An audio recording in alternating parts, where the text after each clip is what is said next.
नमस्कार, साशास रेसिपीमध्ये आपलं स्वागत आहे। आज लहान बाळासाठी 8 महिने पुढील बाळासाठी रव्याची उपमा बनवणार आहे, पातळ असा। चला तर रेसिपीला सुरुवात करू। इथे मी घेतलेला आहे 2 चमचा रवा। रवा हा मस्त आपल्याला ब्राउनसर रंगावर येऊपर्यंत आपल्याला भाजून घ्यायचा आहे।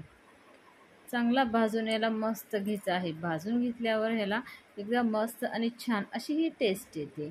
तुम्ही जर माझ्या चॅनलवर नवीन असाल, व्हिडिओ बघत असाल, व्हिडिओ आवडत असतील तर प्लीज लाईक, सबस्क्राईब, शेअर्स नक्की करा, म्हणजे असेच नवनवीन रेसिपीज तुम्हाला बघायला मिळतील। तर बघू शकताय किती छान आणि मस्त असा हा ब्राऊन रंगावर भाजला आहे। तर हा रवा आता मी काढून घेतला आहे। त्याच कढईमध्ये 1 मोठा चमचा तूप टाकलेला आहे। तुपामध्ये टाकलं आहे जिरे आणि मोहरीची फोडणी। यामध्ये थोडासा कांदा आपला कट करून टाकलेला आहे, चांगला गुलाबी रंगापर्यंत याला फ्राय केला आहे। टोमॅटो देखील टाकून याला मस्त फ्राय करून घेतलेले आहेत। दोन्ही हे चांगले मस्त एकजीव झाले आहे। यामध्ये टाकला आहे अर्धा चमचा हळद आणि त्याला देखील मस्त हलवून घेतलेलं आहे। यामध्ये टाकायचं आहे आपल्याला कोथिंबीर बारीक छोटीशी कट केलेली आणि पाणी टाकायचं आहे।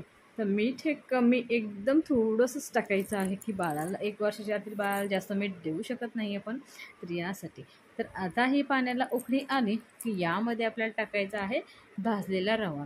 तर याला मस्त चांगलं आपल्याला फिरून घ्यायचं आहे आणि एकदम छान अशा कन्सिस्टन्सीमध्ये आपल्याला शिजून द्यायचं आहे।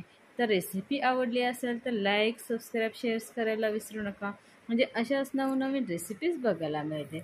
तर बघू शकताय बाळासाठी ही मस्त अशी उपमा पातळ हा रव्याचा तयार झाला आहे। तर असा हा उपमा बाळ माझं खूप आवडीने खातं। नक्कीच ही रेसिपी तुम्ही देखील ट्राय करा आणि कमेंट करून सांगा की रेसिपी कशी वाटली। भेटू नेक्स्ट रेसिपीमध्ये। थँक्यू।